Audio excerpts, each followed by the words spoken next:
Hello, everyone. Um, I am delighted to be here with Hen Mazik, whom I know, but I have actually never met. In this strange COVID world, you get to know people over social media, and you feel like you really know them, even though you've never sat down, you've never had a meal, you've never had a one-on-one conversation. But I think the best way, before I allow him to introduce himself, to describe Hen Mazik is he brings together lots of worlds that are usually separate. And he has behind him all sorts of people who rally, seeing him as a sort of symbol of somebody who represents LGBTQ plus rights, who represents Israel and Zionism, who represents a different face of Judaism from the face that most of us grew up with, but is also just uniquely Hen Mazik.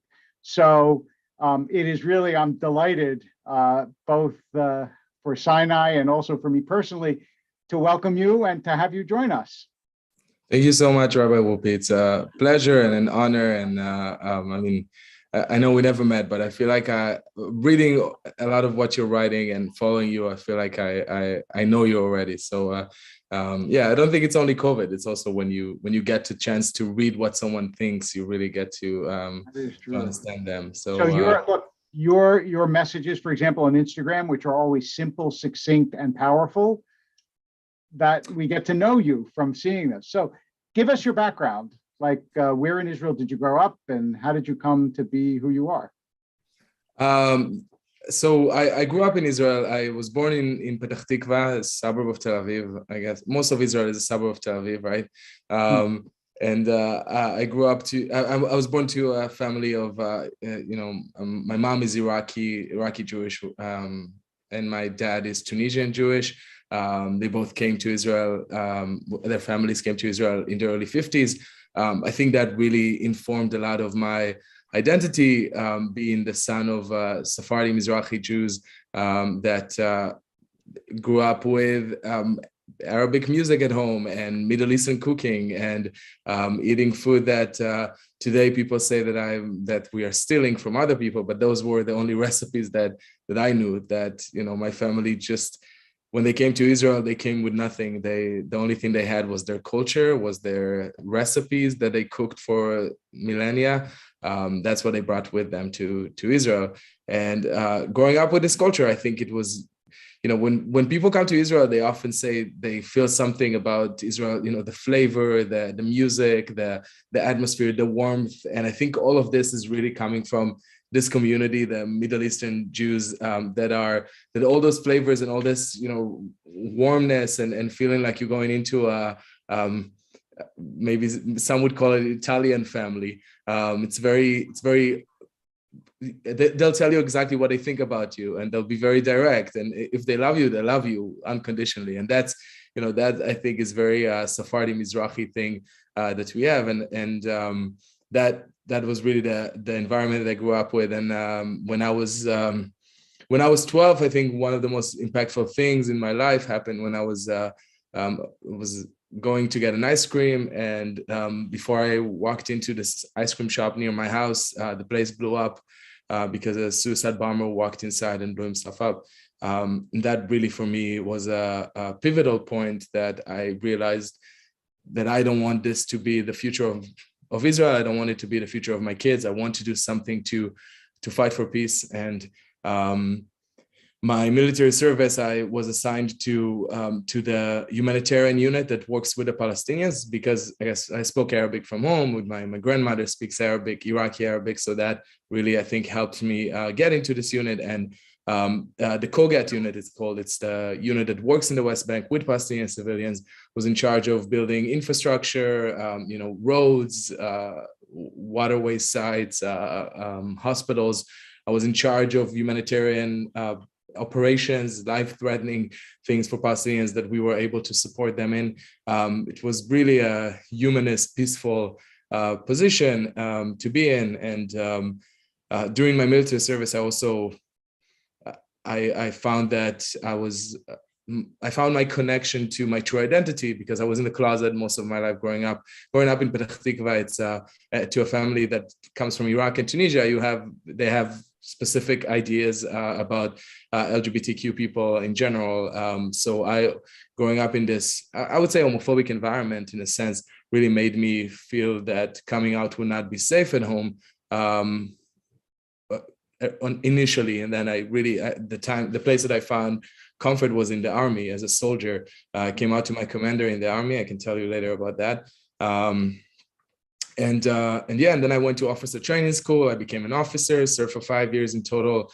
And following all of that, I moved to America, lived in Seattle for a few years, and worked on speaking about Israel and writing about Israel. And that was in 2012. And I think I came such a long way. I'm reading some of the articles that I wrote back in the day. And it was, I was very upset, because I came to Seattle thinking that I'm coming here as a queer person with, from a family of refugees, that people are going to love what I have to say because they are progressive as I am.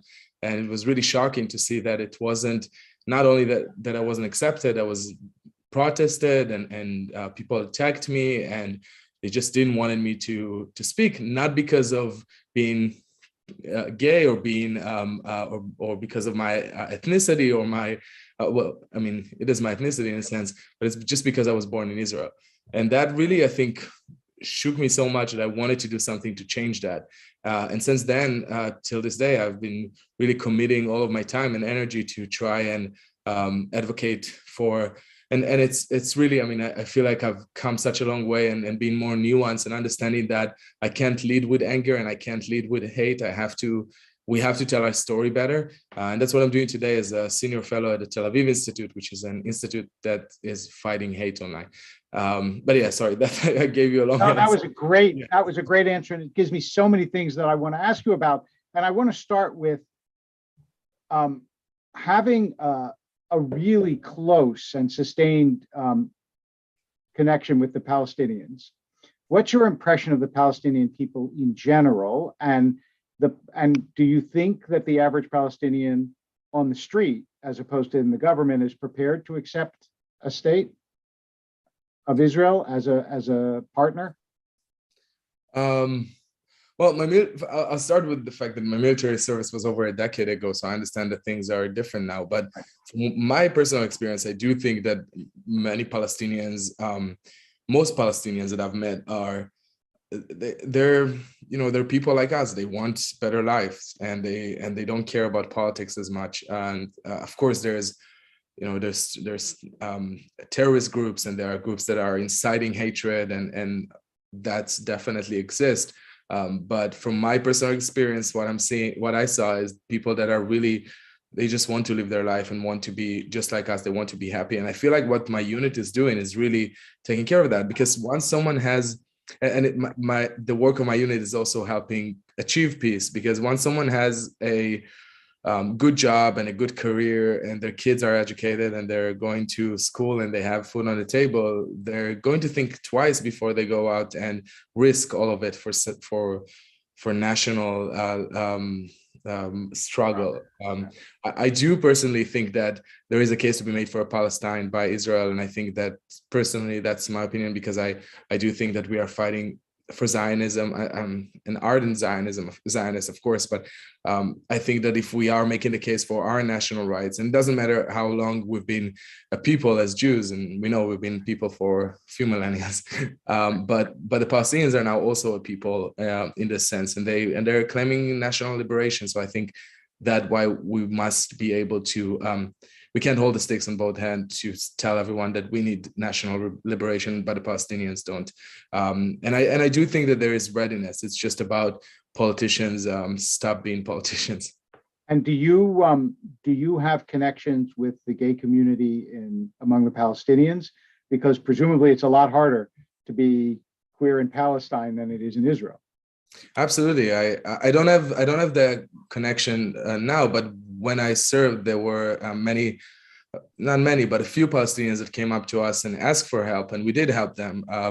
It's not the type of stories that you'll read in the New York Times, because we want to protect their identities and we want to make sure that they are not. But yes, there is prosecution, and I think there was a Pew Research just from a few years ago that found that 93% of Palestinians of the Palestinians that were asked thought that homosexuality is a sin and that it should be deterred from society. So it's very much prevalent in the Palestinian society, homophobia, that is, and many Palestinians are subjected to this hate, and they are caught in really unimaginable place of not being able to escape anywhere unless they're coming to us, and then we offer them a refuge, which we often did. We moved them to Israel, we gave them new identity, and they live happy and secure life in Israel. I'm curious for your explanation. I mean, when something happens, like happened the other day with the synagogue in Texas,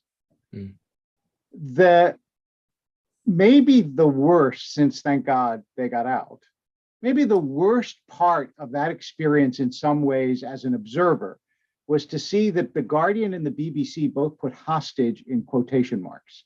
Right. As though if you're a Jewish hostage, you're not really a hostage, not like someone else. And I was astonished and stunned by that. And before we get to the question of anti-Semitism in general, there is this sort of polite, sort of sotto voce, undercurrent of anti-Semitism that I'm sure you've seen and are subjected to. What do you think that comes from? I mean, if you were guessing about the source, not of like the rabid haters, but just the people who Jews make them uncomfortable, Yeah. Wow, that's a deep theological question, I feel. I think that we make people uncomfortable because of what we stand for. And I think that we're also held to different standards because of what the world think that we are. We're not a religion that is, we're not, it's not a missionary religion. We don't want to force anyone to become like us. We're about love. And I think a lot of other people or a lot of other groups or some ideologies are not about loving the other fully. It's about turning them to be like you. And and maybe in a sense, that's what people are so afraid of, generally speaking. But I think that in terms of not even anti-Semitism, in terms of how we are being portrayed in the media and how we're being discussed, there is definitely a double standard. The unfortunate thing is that when you speak about double standard to non-Jews, they don't really care, and it's mind-boggling. Not only the media. I mean, the FBI was saying that. They weren't sure if it was anti-Semitic, if the motive was anti-Semitic for the attacks originally, and that he wasn't going to the synagogue because the synagogue was Jewish. Maybe thought it was a different synagogue. And yes, that's really the grim reality, I think, of being Jewish, that it's and having to bleed out for the media to care, and even if they do care, it's very specific type of coverage that we're getting. And I mean, during the event in Texas, which was horrific, and it was Saturday night, I was sitting at home with my boyfriend, my fiance. I keep forgetting. It's been recent, so that's so I keep. Alto. Yeah, thank you. So we were sitting at home, and I was really in tears, and I feel like I was in tears because it's happening over and over again. They're catching us in our synagogues, and they try to kill us in our synagogues. And that's living in the diaspora now. I've been living in London for the last over a year now. I get how scary it is, and I can really. It's something that Israelis often don't understand, how terrifying it is to be Jewish in a country that is not Jewish. And we also, in the conversation around intersectionality, people forget that Jews are not. Every Sunday we are reminded that that we're not fully welcomed, and every Christmas we are reminded. I'm not saying that we should be against it, but I'm just saying that there is a reminder in society that we're not fully welcomed. And when those events happen, for me, it's the worst to see it unraveling in front of our eyes. When you make the case for Israel on progressive values to progressives, does it resonate? I mean, can we learn how to do that so that we can make the case better? Yeah. I think there's a way to make the case. I don't think we've lost the left, and I hear some people making those claims that, we just need to leave the left and go to the right. And I don't think that's a good strategy at all. I think we will be able to make this case if we show solidarity for sure with other minority groups, without any caveats, without saying, we're supporting you, but you have to support us back. Right. And that's what we're also expecting them. We're expecting them to stand up against anti-Semitism always, no matter where it comes from, not standing up against anti-Semitism unless it's certain type of people that then we're not going to speak about that. Right. We're going to stand up against all anti-Semitism. And I feel that once you are showing support to other minority groups and you're standing up for them, I was just a few weeks ago, me and my fiance went to a protest for trans lives here in London. And I took I actually wore a kippah and I wore my Magen David and I walked down the street marching with them. And I had some really fascinating conversations with people. And people came up to me and speaking about, they started a conversation. I said, yes, I'm from Israel. And then the conversation was about Palestine, and it's true that Palestine is being portrayed as this. Not that I'm saying that it's not a just cause, as I said earlier, but it's portrayed now. If you want to stand up for LGBTQ rights or for women's rights or for against racism in progressive circles, you have to also support Palestine. And I find that the best way for us as a Jewish community, as Zionist Jewish communities, many of us, to have this conversation about Israel is to come from a place of peace and to say we are about peace. We want peace with both Israelis and Palestinians. We want Israel to exist. We want Palestine to exist. We want peace, and that's pretty much the one argument that people can't really attack. I mean, progressives are not going to tell you that they are against peace, and then it's much harder for them to make a case. And I'm speaking as a progressive as well, as someone that lives here, and this is the people that I'm part of. They won't tell you that they're against peace, no, but they will tell you that Israel's against peace. Right. And that's the one argument that I hear all the time, is that if Israel really wanted peace, they wouldn't take other people's lands and mistreat them at checkpoints, and they wouldn't be occupying, and they wouldn't gradually be taking over more and more land, on and on, right? And so when you meet those arguments, do you have advice for us on how to redirect the conversation? I think that just for me, it works to say that there's a few things. First of all, we do need some accuracy, and we need to make sure that we are, when people say imperialism, that we explain to them what imperialism is, and right. Saying that imperialism is not just coming from white Christian Western countries. It's also imperialism in the Middle East is manifesting itself with the Arab Empire, and that's really big thing. We saw it in May. I think a lot of us that people are talking about imperialism and colonialism.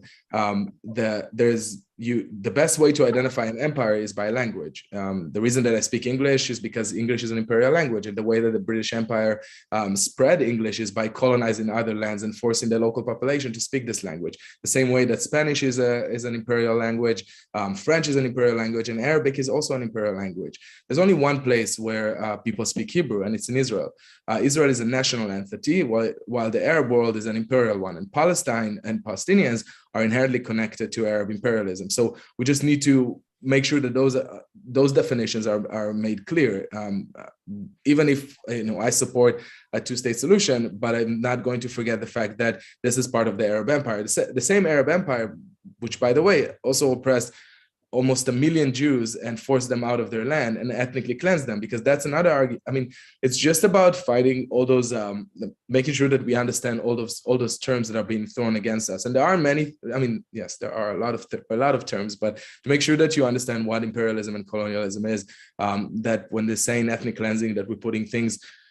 Ethnic cleansing and genocide, those are terms that are very strong. And there was genocide in Europe of Jews. We know what it looked like. And there was ethnic cleansing of Jews from the Middle East. We know what that looked like. There wasn't an ethnic cleansing of Palestinians inside Israel. There was definitely, during the creation of Israel, it was war. Some people were forced out of some of their own, right. Yeah, absolutely. And that's, and we can admit that. And by the way, that's another thing for to win this argument, or not to win, to win hearts rather, is to admit that Israel is not perfect and we make mistakes. I'm trying to say that all the time. No country is perfect, and yet it's the only country that we have a debate whether or not it should exist. So no, it's true. You can prove how imperialistic Jews are by the hundreds of countries that speak Hebrew all over the world that we have conquered. And I remember when I did my junior year abroad in Edinburgh, I was at the University of Edinburgh, and I wrote home a letter to my father, who was a rabbi, and I said, and also loved English literature, and I said, I'm loving reading Wordsworth and Burns and so on. And he wrote me back this letter that I'm sorry I don't still have, but I remember one phrase in it. He said, I'm so glad that you're enjoying those poets. He says, but remember that we had our Wordsworth and Burns too, and they were named Halevi and Chernyakhovsky and Bialik. He said, but English became the language of the world, and those poets became the poets of the world on the backs of British soldiers. That was how he put it. I never forgot that phrase. Yeah. And we didn't have the backs of Jewish soldiers to make, and that's what defines, as you just so beautifully said, that's what makes a place imperialist. So yeah, that's a wonderful way of discussing it. Yeah, and your dad is absolutely right. Even while we are controlling the West Bank still, or parts of the West Bank, the Palestinians are not forced to speak Hebrew, or there's no re-education camps like empires have. And when they control other locations, I worked in Ghana for a few years with on social media campaigns, and I remember seeing that they all have British accent and they believe in Jesus. And I said, well, what is the oldest? Like, where did that came from? So we all know where it came from. That's imperialism. Yes. Yeah, Europe has a lot to teach the world about how to be an imperialist. No question about it. Like, starting from where you're living right now. Yeah, exactly. As much as I love England, and I do, I mean, that's the truth of the matter. So when you come to the States, like, what is your sense? American Jews have a very different evaluation of how anti-Semitic America is. I happen to be on the more optimistic side. I will put my cards on the table. I really believe that America is fundamentally safe for Jews. I am not unaware of the fact that there are threats, and I mean, obviously, right? And every synagogue you walk into has security and on and on. So I'm not. Today was excellent. Yeah. So I'm not right. I don't have rose-colored glasses. But I wonder how you see the States in your time here. I'm in agreement with you. I don't think there's an immediate threat to the whole Jewish community. I mean, there is threat, of course, of anti-Semitism. There's white nationalists, and there are terrorists there's people that hate Jews that come in every color and in every religion. It's just like how diverse the Jewish community is. This is how diverse the people are. That's right. For every Jew, there's an anti-Semite. I love that. Anti-Semites are as diverse as the Jewish community. Yes, unfortunately, but it's true. And yet I'm in agreement with you. I think it's still safe for Jews in America. What I do see every time I come for a speaking tour, I was on a speaking tour just a couple of months ago on college campuses. I do see a shift in maybe people are becoming a bit more desensitized to anti-Semitism. While I do think that Jews are safe, I think this safety is something that we have to maintain all the time, no matter where we are in the diaspora. We are in the grace of whatever empire we live under, and we need to convince people. Not to convince, we need to. It's sad, but we need to convince people that we do deserve a seat at the table. And we spoke about progressive circles that, in a sense, are pushing Jews out. And I see young Jews online, and when I speak on campuses, they're telling me, the left has abandoned us, the progressive movement has abandoned us. We're not going to ask or beg for a seat at the table. And I think this is terrible. I don't want to tell them you have to beg for a seat at the table. I want to tell them you have to fight for a seat at the table, because no one's going to give you a seat at the table. No one gave the trans community a seat at the table. They had to fight for it. Even in the 80s, gays were in America were not standing with trans people. They actually banned them from certain gay clubs because they didn't want trans people there. And the same way that the Black community had to fight for acknowledgement. The reckoning that we've seen in the last year was not something that happened, before that. And it took them so much time to actually speak about issues that still exist in society and things that are in the system. So I think that the Jewish community we can't give up on making our case. We can't give up on explaining to people why anti-Semitism is dangerous. I agree that it's not, the threat is not that we're going to be kicked out tomorrow, but I feel like we need to be able to recognize that there's the anti-Semitism exists and it's prevalent in societies, and people need to unlearn it. And that's where I'm connecting to some of the ideas that we are talking about, how white Christian dominated societies need to unlearn racism. I think in the same way, they also need to unlearn anti-Semitism. And it's not that everyone is born anti-Semite, but people in white Christian societies have ideas that often are not welcoming to the Jewish community, and they need to unlearn that. And we can help them unlearn that. And it's all about educating people, and not just, I'm seeing sometimes tweets of people saying, oh, this person is an anti-Semite. So if they're anti-Semite, take this as an opportunity and turn them into allies. I had countless of conversations with big influencers online, people with public power that after a few hours on Zoom calls turn into the strongest allies we have today. Every one of them was, accused of anti-Semitism, and the Jewish community was upset, as we should be. But allow people a way back, because if we're not going to do that, we're going to be left with no allies, and we need allies. That's the reality. I always tell people that the first assumption you should make is ignorance before you get to hatred. Because I say to Jewish audiences all the time, most people know as much about Israel as you know about Chechnya.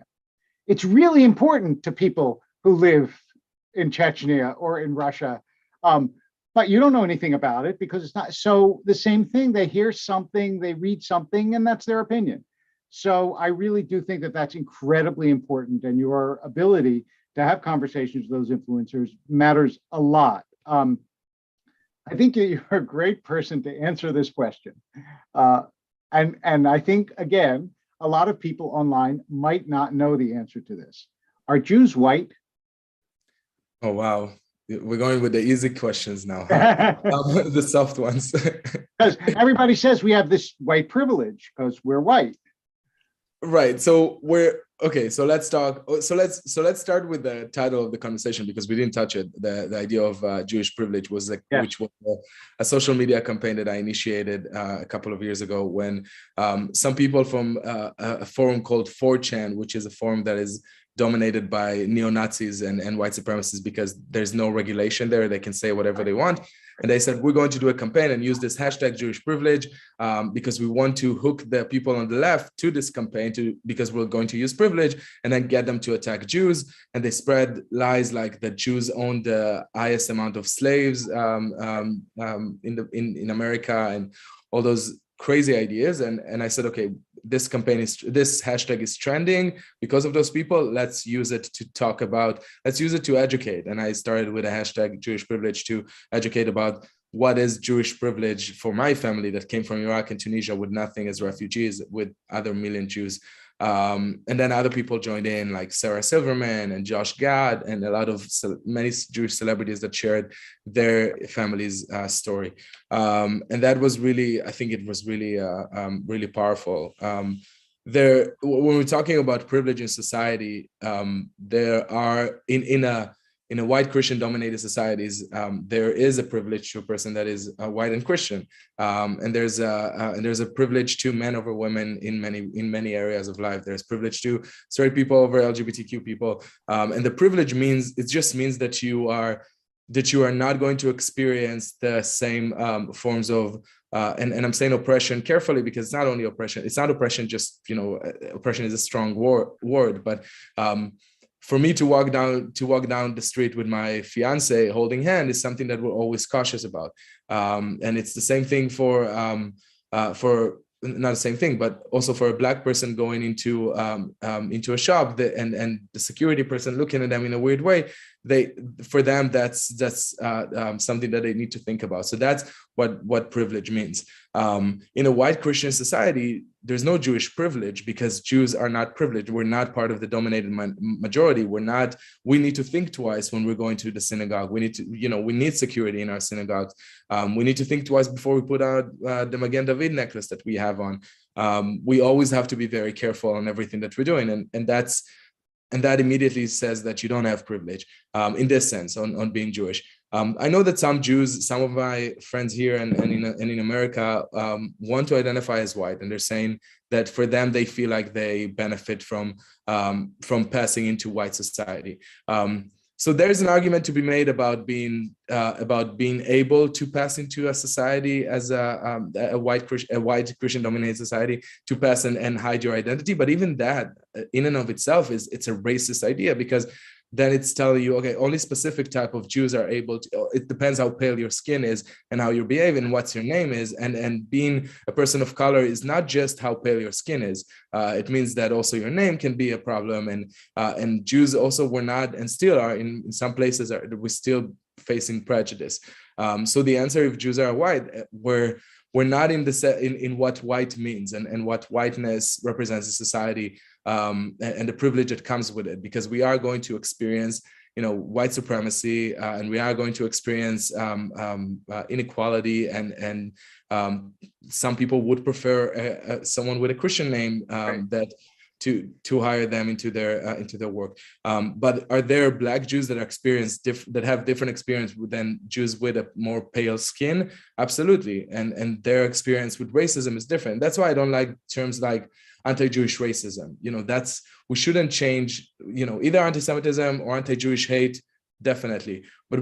But to say anti-Jewish racism is basically discounting the experience of Black Jews and Jews of color that have more challenges that are related to race. And we're also not a race, as we know. That was Hitler's biggest lie.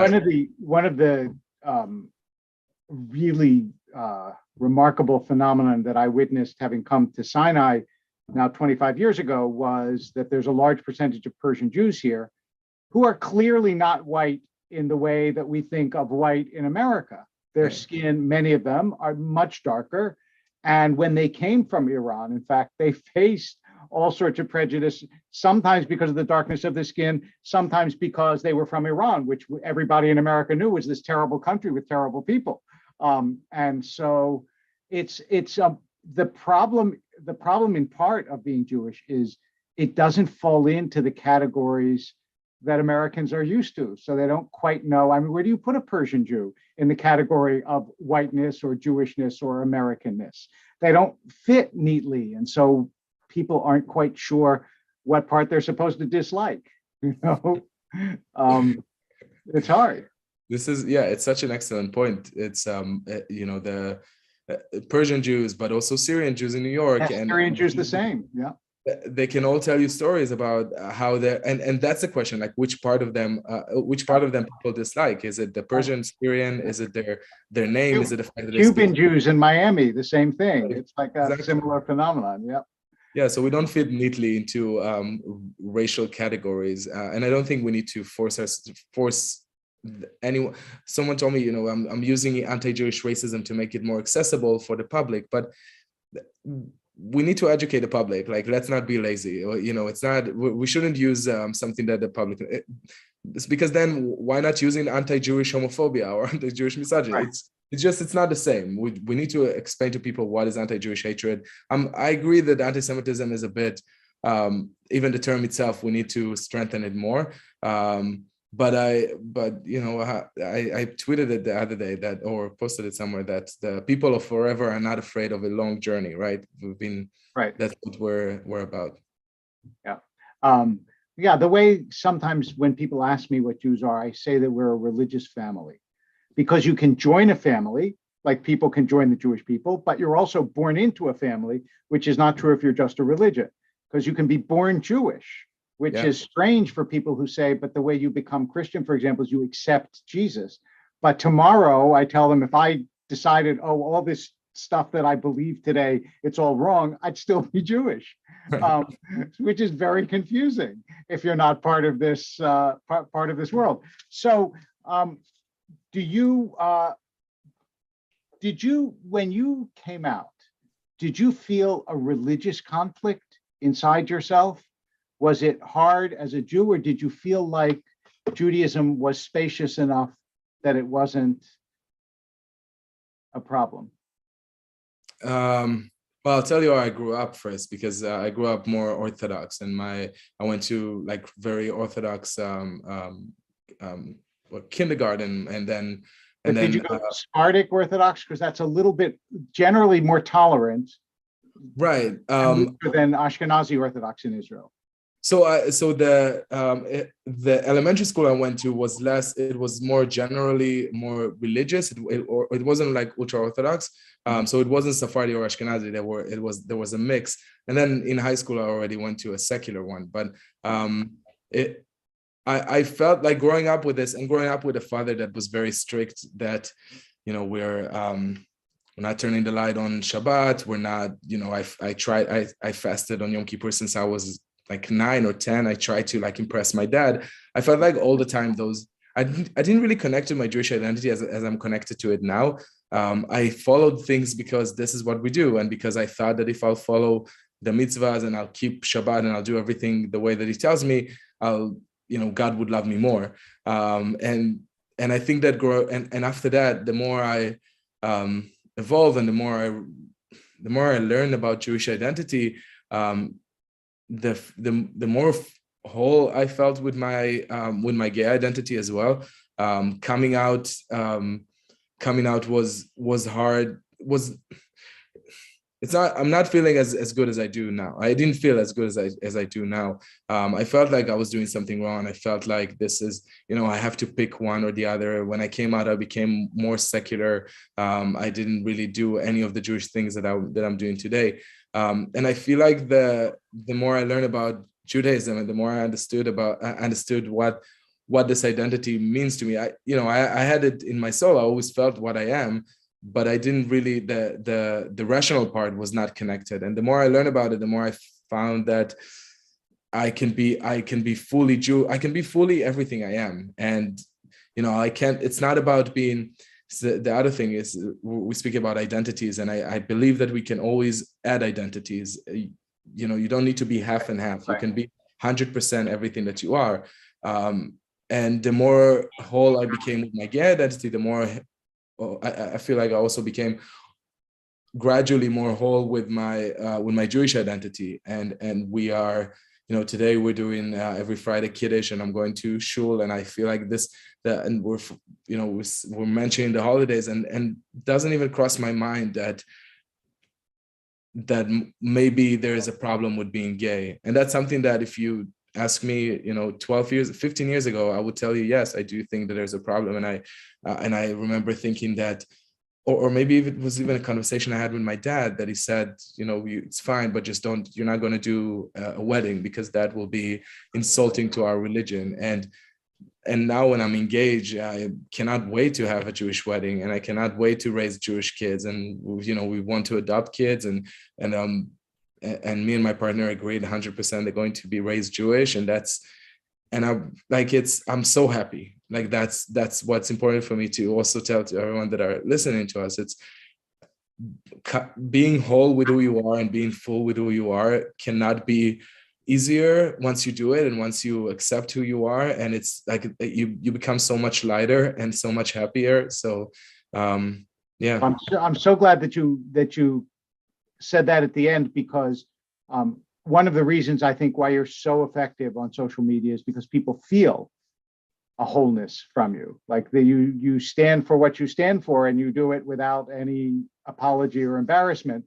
And that's very healing for other people who look to you. Everyone needs role models who look to you and say, you can be this way. And so I want to ask you two questions. First, I want to just have you tell everybody where they can find you, and how they can follow you, and how they can listen to your messages. And then second, could you talk a little bit about the importance of social media in your world? Yes, absolutely. You can find me everywhere by just searching my name everywhere online. I'm mostly active on Instagram and Twitter, Facebook as well. You can find me by looking the name Chen Mazig. It's with no space. That's usually my handle. Also, I started getting involved on TikTok, which is a great segue to your next question. I didn't want it to be involved on TikTok. I thought it was a great platform and it's very entertaining, but I felt like that's something that I need to live for the kids. And the kids actually told me that they need me to come educate people on TikTok because there's a lot of hatred online. I think that I wrote an article a few weeks ago for Elga Miner about how it's not the same anti-Semitism of our grandparents. We are dealing with we know that anti-Semitism mutates and it's turning into whatever society is more susceptible to hold as anti-Semitism. And I feel like today the conversation around Israel is so soaked with misinformation and lies, and we just touched on a few of them, but it's the message is spreading so much faster online, and some of the ideas that people hold online are terrible, but more than that it's terrible is the fact that there are tens of millions of eyes that are looking at this message. Many people were seeing how the Hadid sisters, Bella and Gigi Hadid, both of them are Palestinian, half Palestinians, although they were born in a mansion in LA, which is always, people are talking about them and saying, those are Palestinian refugees. And I'm saying, okay, maybe they're not Palestinian refugees. They live in Beverly Hills in a really nice place, really nice mansion, and they are the daughters of a billionaire. So I don't know how oppressed they are, but still, both of them together have over 50 million followers. So that means that 50 million people are reading their messages, and without filtering this message, people really don't know what is true and what is false. And the reason that at the Tel Aviv Institute, where I work, what we're doing today, and you can learn more and get involved with social media work on tlvi.org, so tlvi.org. We're focusing on training influencers to young influencers, micro influencers that are just beginning. Some are bigger ones, but Jewish ones that we are supporting and creating those platforms because we realize that having a name of an organization as your platform is not working. The reason that most PR companies today will tell you, if you ask them, do you want to invest in a billboard or an influencer, they will choose the influencer because that's an advice from a friend. You feel like this is someone that you can trust. You follow them, you see their stories, you see them going to Whole Foods, whatever they're eating, you're seeing the meal that they had, you see their family, and then you get this anti-Semitic message. So it's really hard to say, wait, this is not, like, I don't want to, be it anti-Semitic or other form of bigotry. For me, it's what we're worried about is for our community. So social media is an incredibly powerful tool. It can bring down governments and it can elect presidents, as we know from the past.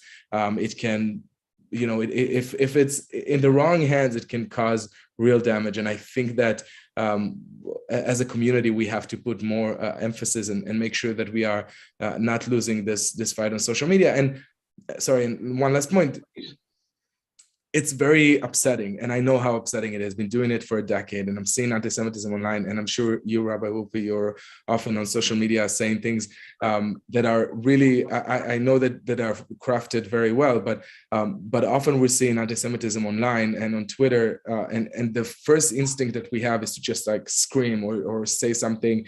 Those people, look at what they're doing. And often that's the worst thing we can do because, and that's why I encourage everyone also to follow you. I'm sure everyone are following you. But the way the messaging that you're crafting is so well written, and I'm sure it takes, you think about every message. So for everyone that are listening, that use social media, just think a lot before you posting and think how non-Jews are going to see that, because a lot of non-Jews are going to see that and your message, and they're going to get an impression of who you are and who our community is. Unfortunately, we are all representing our community, and it doesn't matter if we have a position or not. Just being Jewish, and so avoid being in echo chamber and avoid being in places. If you feel like you're in a group or you're following people that are just in agreement with you all the time, diversify it, open it more to other people with different opinion, different perspectives, and again, always think about how people are going to receive the message that you're putting out there. I wonder, I mean, I think that that's incredibly important. And it's true that when you're on social media, you're speaking to the world. And that doesn't only mean, as you said, people who agree with you. I wonder if you came to that because you always had, growing up, a little bit of an outsider status. So you always had a certain empathy with people who didn't think the way everybody else was thinking. That's interesting. Yeah, I believe, yeah, definitely it's connected to being an outsider or to having more empathy to other people, I guess, or to different experiences, and understand that I don't know how everyone experienced life and how everyone walked through this world. We all, I mean, I suffered in my way, and we all suffer in some way, and I mean, yeah, I think that definitely contributed to my ability to try and put myself in other people's shoes. And that's the other advice, like just try and think how it is for other people, and understand that you will never fully understand it, but maybe their experience is different than ours. Is this what you want to do with your life? You know? I think yeah, the thing is with this work is like there's never going to be an end to anti-Semitism. I know it's going to be with us forever. So it's this type of battle that I want to fight for. I want to make an impact, and that's why with Tel Aviv Institute, what we're doing now is I want to create more people like me, more young people that will be able to carry on the work that I'm doing. I actually just finished writing my first book, so that will come out. I'm shamelessly plugging my next book. I want you to. What's the name? It's called A Jew of Color, and it's. So I'm so glad I asked you if Jews were white. It's called A Jew of Color. I love that. That's great. I'm touching on that issue as well, and it's going to come out with Wicked Son in later this year. If you follow me on social media, be sure that I'll update you about that. Yeah, in my book, I'm speaking about everything that I spoke with you today, and yeah, so maybe I'll write another book. I don't know. Yeah, wherever life takes me, I definitely know that I want to continue being proud of my Jewish identity and inspire other Jews to be proud of their identity. Like, I think it's so important to be, as a gay person, but as a Jew, I feel like it's taking pride of everything that you are. And I'm a bit repetitive, but it's so important because it really makes everything different to. I want to ask you a question that Rebecca Small, our program director, who has enabled us to do this and put all this together, encouraged me to ask. It's a kind of inside baseball question, which is, what kind of pushback are you getting from the Jewish community? Like, is the right-wing Jewish community, the Haredi community, are other Jews giving you a harder time? Yeah, that's the worst part, when I get like pushback from Jews, because I can deal with non-Jews criticizing me because I'm like, okay, they don't understand. But then yeah, so it's coming from everywhere, and I also accept the fact that when I put a message out there on social media, and when I have many followers, or I have 60,000 followers, and I think that's enough for me to be in the eye of, or in the middle of many conversations, especially with the tweets that I'm putting out there, and the uncomfortable truths that I share for myself. But I get pushback. I get homophobia online. I get people telling me that I'm not Jewish, or that the fact that I'm gay is a sin, and I'm get Christians telling me that. But that's, again, that doesn't matter. When Jews are telling me that, that's a problem. I get a pushback from right-wing Jews, Jews on the right, that is, not right-wing Jews, right. That feel like my message is too appeasing. Someone was calling me the other day. What was it? Professor X from the story X-Men. He was Professor Xavier was the one that tried to make peace between the mutants and the rest of the world. and he said, "Aren't you tired of being Professor X of this of this fight?" And I thought about it, and I said, "No, I mean, of course, I'm tired of it. I don't want to do that, but I do think that we have to. There's no other alternative. The only alternative is to give up, and we can't give up." I can only imagine. I know the letters that I got. Sometimes I still get them, but not nearly as much as I got when I first said that I was going to do same-sex marriages. They were just off. I mean, horrible. I remember one. Actually, this one. This was my daughter's favorite letter. She liked laughing over the letters that I would get. Said, "God makes no mistakes except creating you." And she thought that was so. She used to go around saying that, "Dad, God makes no mistakes except creating." I mean, it's just the anger and but one of the things that has always helped me is I know when you evoke that kind of anger, it's not about you. It's just so disproportionate to anything you ever did or said that it somehow resides in the other person, and that's helpful to always keep in mind. But yeah, that's a good point. So a really nice question from Cindy Williams. She wants to know, how can non-Jews better help our Jewish friends and the Jewish faith and people on social media? Elevate voices of Jews. Make sure that you are reading from multiple perspectives of Jews. It's really important not to tokenize, because often people will use Jews that are saying the things that they want to hear. So they would go to the specific, and we're seeing it. I often see it with anti-Zionist Jews, where, of course, it's legitimate opinion, doesn't make them less Jewish, but but it is important it is important to remember that they are a fringe minority and less than 5%, according to any poll of American Jews. Most American Jews are Zionists. So to elevate those voices is problematic. So in the same way, I don't think we need to elevate voices that you feel like are not the consensus. And it's hard to know what the consensus, but the way to do it is by following Jews and engaging with as many Jews as you can, and make sure that you are listening. And encouraging other non-Jews to speak up, and encouraging other non-Jews to become allies. That's another important thing. I feel like many people were telling me how after the recent event in Texas, they felt like the non-Jewish world was silent or abandoning us. And I also, I got 3 messages from non-Jewish friends, but there are many other non-Jews that didn't say anything. And that's and when something like this happened to any other minority community, we need to remember that in America, we're 2% of the population. They do speak up, and my social media accounts are flooded. Not only flooded, I'm the one sharing content and speaking up for other minorities. So it is, that's where you become a good ally, but when we need you, and it means it goes such a long way when you're a non-Jewish person speaking for the Jewish community in time of crisis. Also, I will just add that when it's possible, if you haven't visited Israel, I always encourage both Jewish and non-Jewish friends to go and actually see Israel, because like everything else in the world, what you read about it and what you hear about it, it's entirely different reality when you actually go there, whether you're on the right or on the left. And obviously, like you, I believe there's a broad range of opinion about Israel that has solid ground, but still, the way to learn and to change your opinion is to actually see for yourself.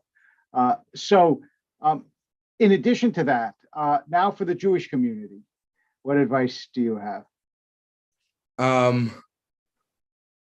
For us, I think internally, we need to make sure that we are kinder to one another. That I forgot where this quote from, but the person that you disagree with the most, you have to be the kindest to. It's very important that we are able to hold conflicts and focus outwards, and not, those internal fights are not helping anyone. I would also say, when Jews that don't have the same experience that you have are discussing those experiences, let's try and listen to them. When gay Jews or LGBTQ Jews are telling you that they have different experience, listen to them. I had such incredible discussions in the last few days with Black Jews that we're working with at Tel Aviv Institute, that were saying, of course, we understand that, because I asked them, I saw online that some people said that we need to discuss why there's security in synagogues because it's harming Black Jews. And the Black Jews that I spoke to said they absolutely want they absolutely want security in synagogues. But they want the security to be trained to make sure that they're not treating Black Jews differently. They actually told me that the worst part is not the security that is treating them differently, is that Jews inside the synagogue, some Jews inside the synagogue are treating those Black Jews differently. So that was really heartbreaking for me to hear, but I think that's something that we need to take into heart and make sure that, first of all, the security in synagogues and in community centers and in Jewish institutions knows about the diversity of Jews, and that Black Jews are still valid, are just as valid as any other Jews. And that we are also more, accepting and not and just lead with love. We're one people. We're such a small community, and we keep on. Sometimes there's this internal fights that I don't understand them. So I just want, just let's love each other more. That's my message for Jews. I think that is a beautiful message to end on, and I want to thank you so much for a really eloquent and important hour. So, Hen Mazzig, find him on social media, on Instagram, on Twitter, on Facebook, and look for his new book, Jews of Color. Yes, a Jew of color. A Jew of color. And in addition to being a Jew of color, you are a colorful Jew. Thank you so much, Hen.